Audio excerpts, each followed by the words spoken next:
Welcome to Thailand travel series day 2. Second ഡേയിൽ നമ്മുടെ ഒരു പ്ലാനിലെ ഡെസ്റ്റിനേഷൻ സഫാരി വേൾഡ് ആയിരുന്നു. ബാങ്കോക്ക് സിറ്റിയിൽ നിന്ന് ഏകദേശം 30 കിലോമീറ്റർ ഡിസ്റ്റൻസിൻ്റെ ഈ സഫാരി വേൾഡിലോട്ട്.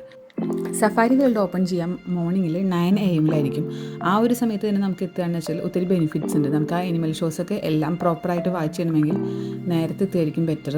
നമ്മളങ്ങനെ വിചാരിച്ച് നമ്മൾ നേരത്തൊക്കെ ഇറങ്ങിയിരുന്നു. പക്ഷേ ഇത്ര ഡിസ്റ്റൻസ് ഉള്ള കാരണം നമുക്ക് ടാക്സി കിട്ടാനായിട്ട് ഒത്തിരി ടൈം വെയിറ്റ് ചെയ്യേണ്ടി വന്നു. അങ്ങനെ നമ്മൾ കുറച്ച് ലേറ്റായിട്ടാണ് എത്തിയത്. അത് കാരണം നമുക്ക് ചില ഷോസൊക്കെ മിസ്സായിരുന്നു. ഈ സഫാരി വേൾഡിലെ ടിക്കറ്റ് നമ്മൾ നാട്ടിൽ നിന്ന് തന്നെ ക്ലൂക്ക് എന്നൊരു ആപ്പ് വഴി ബുക്ക് ചെയ്തിട്ടാണ് എത്തിയിരുന്നത്. ദെൻ നമുക്ക് വേറെ അധികം പ്രൊസീജിയേഴ്സ് ഒന്നും ഉണ്ടായിരുന്നില്ല. ജസ്റ്റ് കൗണ്ടറിൽ കാണിക്കുക, ടിക്കറ്റ് കളക്ട് ചെയ്യുക. അവിടെ നിന്ന് നമുക്കൊരു റൂട്ട് മാപ്പും ഏതൊക്കെ ഷോസ് ആണെന്നുള്ളൊരു ഡീറ്റെയിൽസ് ലഭിച്ചിരുന്നു.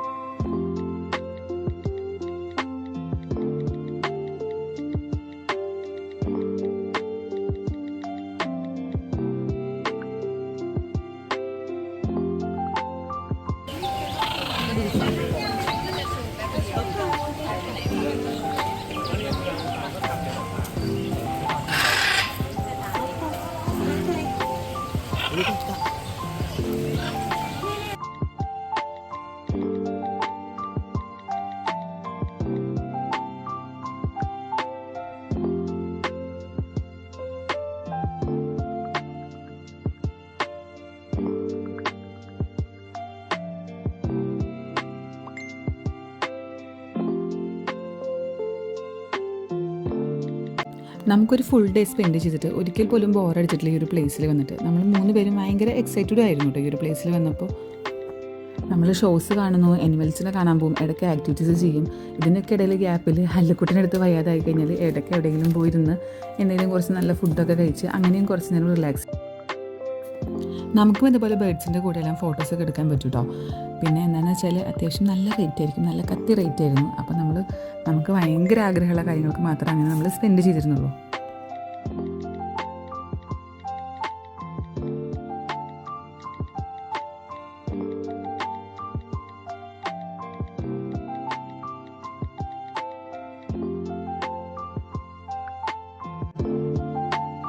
ഞാൻ ബിടെക്കിൽ പഠിക്കുന്ന ടൈമിലാണ് എനിക്കിങ്ങനെ തായ്ലൻഡിൽ വരണം എന്നൊരാഗ്രഹം തോന്നിയത്. ആ ഒരു ടൈമിൽ ആഗ്രഹം തോന്നാൻ മെയിൻ കാരണം ഇതായിരുന്നു. ഇങ്ങനെ ടൈഗറിനെ മടിയിലിരുത്തി ഫീഡ് ചെയ്യാന്നുള്ളതായിരുന്നു എൻ്റെ ഏറ്റവും വലിയൊരു ആഗ്രഹം. ഈ കുഞ്ഞു ടൈഗർ ഭയങ്കര കൊതിയനെ പോലെ ഇങ്ങനെ ആ ഫീഡിംഗ് ബോട്ടിൽ ഇങ്ങനെ പിടിച്ച് വലിച്ചുകൊണ്ടിരിക്കുകയായിരുന്നു. ആ പിടിച്ച് വലിക്കുന്ന സമയത്ത് അല്ലുവിൻ്റെ കയ്യിൽ നിന്ന് ഫീഡിംഗ് ബോട്ടിൽ വിട്ടു പോയപ്പോഴുള്ള കരച്ചിലാണ് ഈ കാണുന്നത് കേട്ടോ. ഈ കാണുന്ന വീഡിയോയിൽ ഞാനിതൊരു പേടിച്ചൊരു ലുക്കൊക്കെ ഉണ്ടല്ലേ. ആക്ച്വലി ഞാൻ അത്ര പേടിച്ചിട്ടൊന്നും ആയിരുന്നില്ല. ഇടയ്ക്ക് ഫീഡിംഗ് ബോട്ടിൽ അല്ലുവിൻ്റെ കയ്യിൽ നിന്ന് വിട്ടുപോയപ്പോൾ അവൻ്റെ കരച്ചിലായി, പിന്നെ ഇടയ്ക്ക് ഫോട്ടോ പോസ് ചെയ്യലായി. ആകെ നമുക്ക് വളരെ കുറച്ച് സമയം മാത്രമേ അതിൻ്റെ കൂടെ സ്പെൻഡ് ചെയ്യാനായിട്ട് കിട്ടുള്ളൂ. ഈ കാണുന്നതാണ് സഫാരി വേൾഡിലെ എലിഫൻറ്റ് ഷോ. റൂട്ട് മാപ്പിൽ തന്നെ ഷോ ടൈമും മാപ്പും എല്ലാം കൊടുത്തിട്ടുണ്ടായിരിക്കും.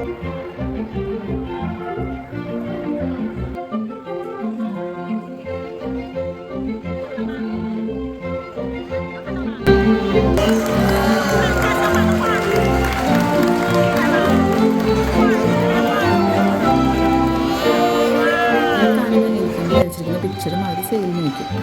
എല്ലാം ചെറിയൊരു ബിസിനസ്സാണ് തോന്നിപ്പോകും നമുക്ക് ആ സമയത്ത്.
തായ്ലൻഡിലെ ക്ലൈമറ്റ് ഓൾമോസ്റ്റ് നമ്മുടെ നാട്ടിലെ ക്ലൈമറ്റായിട്ട് സിമിലറാണ്.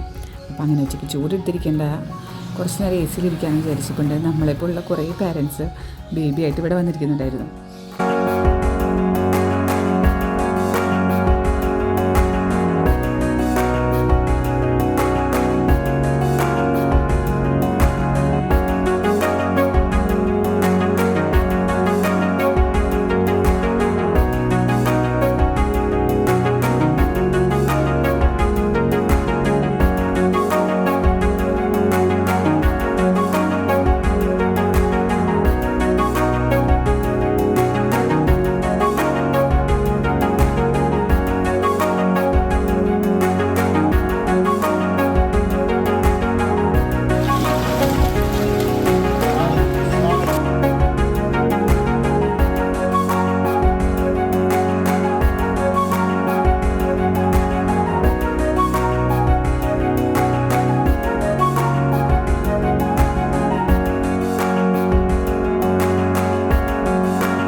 നമുക്കിവിടെ എത്തിയിട്ട് ഇഷ്ടപ്പെട്ട മറ്റൊരു ആക്ടിവിറ്റി ആയിരുന്നത് ഇങ്ങനെ ജിറാഫിനെ ഫീഡ് ചെയ്യാനുള്ളത്.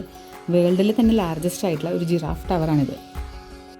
വീഡിയോയിൽ കാണുന്ന പോലെ ഈ ഒരു പ്ലേസ് കുറച്ച് ക്രൗഡഡ് ആയിരുന്നു. എന്നാൽ പോലും നമുക്ക് ഫീഡ് ചെയ്യാനായിട്ട് കുറേയേറെ ജിറാഫ് ഉണ്ട് അവിടെ. നമ്മുടെ കയ്യിൽ ഇങ്ങനെ ഫുഡ് കാണുമ്പോൾ ജിറാഫെല്ലാം നമ്മുടെ അടുത്തേക്ക് ഇങ്ങനെ കഴുത്ത് നീട്ടി ഓടി ഓടി വരും. അത് കാണാൻ നല്ല രസമാണ് കേട്ടോ. പിന്നെ ഫുഡ് ഉണ്ടെങ്കിൽ മാത്രമേ നമ്മളെ മൈൻഡ് ഉണ്ടാവുള്ളൂ. അത് വേറൊരു കാര്യം. ആ ഫുഡ് കൊടുക്കുന്ന ടൈമിലാണെന്ന് വെച്ചാൽ നമുക്ക് അവരെ തൊടാനും സെൽഫിയൊക്കെ എടുക്കാനായിട്ട് നന്നായിട്ട് പറ്റും.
എല്ലാ ബേബീസിൻ്റെയും ഫേവറേറ്റ് സോങ് ആയിരിക്കില്ലേ ബേബി ഷാർക്ക്. അല്ലുകുട്ടിന് ഭയങ്കര ഇഷ്ടമാണ് ബേബി ഷാർക്കിൻ്റെ സോങ്. ബേബി ടു എന്നൊക്കെയാണ് പറയാറ്. ഇവിടുത്തെ പോപ്പുലർ ഷോ ആയിട്ടുള്ള ഡോൾഫിൻ ഷോ ബേബി ഷാർക്കിൻ്റെ തീമിലാണ് ഇവർ ചെയ്തിട്ടുള്ളത്.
ഡോൾഫിനെ പോലെ തന്നെ സീ ലയൺ നല്ല ക്യൂട്ടാണ്.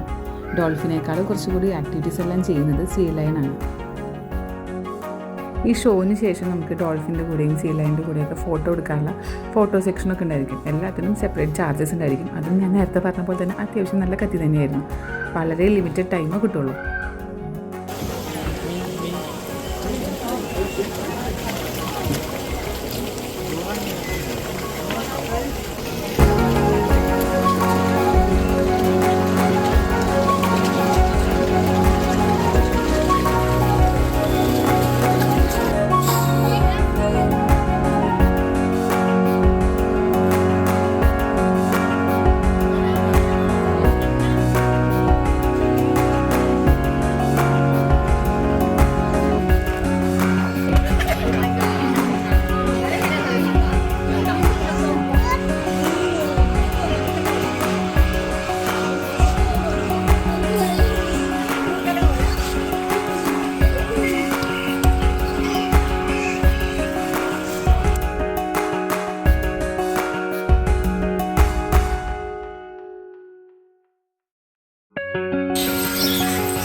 നമ്മളൊരു AC ബസ്സിലും അനിമൽസിന് ഇങ്ങനെ ഓപ്പൺ ഫീൽഡിലായിട്ട് നമുക്ക് കാണാനായിട്ട് സാധിക്കും.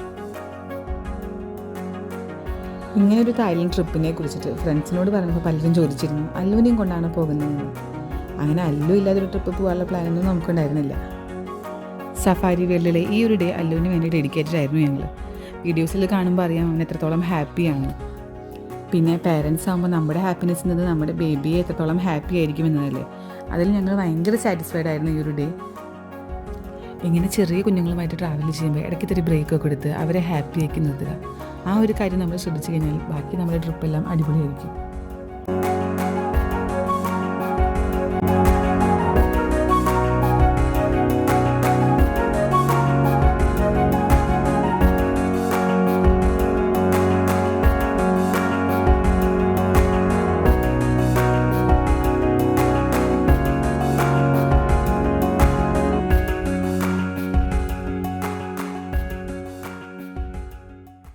സഫാരി വേളയിൽ വരുമ്പോൾ നിങ്ങൾ മസ്റ്റായിട്ടും ഈ ഒരു ജീപ്പ് സഫാരി അല്ലെങ്കിൽ ഒരു ബസ് സഫാരി എന്തായാലും ട്രൈ ചെയ്യണം. ഇതിനൊരു എക്സ്ട്രാ പേയ്മെൻറ്റ് വരുന്നതാണ്, പക്ഷേ ഒരു മസ്റ്റ് വിസിറ്റാണ്. സഫാരി വേലിയിൽ അങ്ങനത്തെ കറക്കൊക്കെ കഴിഞ്ഞപ്പോൾ നമുക്ക് ചെറിയൊരു പണി കിട്ടിയിരുന്നു. നമുക്ക് ക്യാബ് കിട്ടാൻ കുറച്ച് ബുദ്ധിമുട്ടായിട്ട് നമ്മൾ ഫ്രെട്ടൂണ മാർക്കറ്റിലേക്കാണ് പോയിരുന്നത്. ലാസ്റ്റ് ഡേ നമ്മൾ പ്ലാറ്റിനം മോളിൽ പോയി ഷോപ്പ് ചെയ്ത കാരണം നമുക്കധികം ഷോപ്പിംഗ് ഒന്നും ഉണ്ടായിരുന്നില്ല. നമുക്ക് ഓൾറെഡി ബാഗേജ് 7 kgs പറ്റുന്നതായിരുന്നു. അപ്പോൾ നമുക്കധികം ഷോപ്പ് ചെയ്യാനൊന്നും ഉണ്ടായിരുന്നില്ല. പിന്നെ കുറച്ചും കൂടിയും കമ്പാരിറ്റീവ്ലി എനിക്ക് ഇഷ്ടപ്പെട്ടത് പ്ലാറ്റിനം മാളായിരുന്നു. ഇവിടെയും അത്യാവശ്യം നല്ല കളക്ഷൻസൊക്കെ ഉണ്ടായിരുന്നു. പിന്നെ എല്ലാ ഷോപ്പിംഗ് ഏരിയയുടെയും ഒരു സ്പെഷ്യാലിറ്റി എന്താണെന്ന് വെച്ചാൽ അവിടെ ഫുഡ് കഴിക്കാനുള്ള കുറേ പ്ലേസസ് ഉണ്ടായിരിക്കും. നമ്മളിവിടെ നിന്ന് ഫുഡൊക്കെ കഴിച്ചിരുന്നു. ഒരു ഇന്ത്യൻ റെസ്റ്റോറൻറ്റിലൊക്കെ കയറി ഫുഡൊക്കെ കഴിച്ച് കുറച്ച് സാറ്റിസ്ഫൈഡ് ആയിരുന്നു. അത്യാവശ്യം എക്സ്പെൻസീവാണ് ഇവിടുത്തെ ഇന്ത്യൻ റെസ്റ്റോറൻറ്റ്സൊക്കെ. എന്നാൽ നമുക്ക് കുറേ വേറെ ഫുഡ് കഴിക്കുമ്പോൾ, കുറച്ച് ഇന്ത്യൻ ഫുഡ് കഴിക്കുമ്പോൾ ഭയങ്കര ഒരു സാറ്റിസ്ഫാക്ഷനും സമാധാനമൊക്കെ ആയിരുന്നു. പിന്നെ ഇപ്പോൾ ഈ വീഡിയോ കാണുമ്പോൾ എനിക്കിതിൽ കാണുന്ന പല ഡ്രസ്സും വാങ്ങാനുള്ളൊരു മോഹം തോന്നുന്നുണ്ട്. ഇനിയിപ്പോൾ പറഞ്ഞിട്ട് കാര്യമില്ല, അടുത്ത ട്രിപ്പിൽ നമുക്ക് ആലോചിക്കാം അല്ലേ. അങ്ങനെ നമ്മൾ ഹാപ്പി ആയിട്ട് ഇന്നത്തെ ഡേ വൈൻഡപ്പ് ചെയ്യാണ്. ഹോട്ടലിലെ പൂളിലും പോയും കാവസും റോഡിലെ നൈറ്റ് വൈബൊക്കെ എൻജോയ് ചെയ്ത് അങ്ങനെ ഹാപ്പി ആയിട്ടുള്ള നമ്മൾ അവസാനിപ്പിച്ചു. എല്ലാത്തിൻ്റെയും വീഡിയോസൊന്നും ഞാൻ അധികം എടുത്തിട്ടില്ല. ബിക്കോസ് വിത്ത് അല്ലു ഇത്തിരി ബുദ്ധിമുട്ടാണ് എല്ലാ വീഡിയോസും. എന്നാലും നമ്മൾ ഭയങ്കര ഹാപ്പി ആൻഡ് സാറ്റിസ്ഫൈഡ് ആയിരുന്നു ഈ ഒരു ഡേ.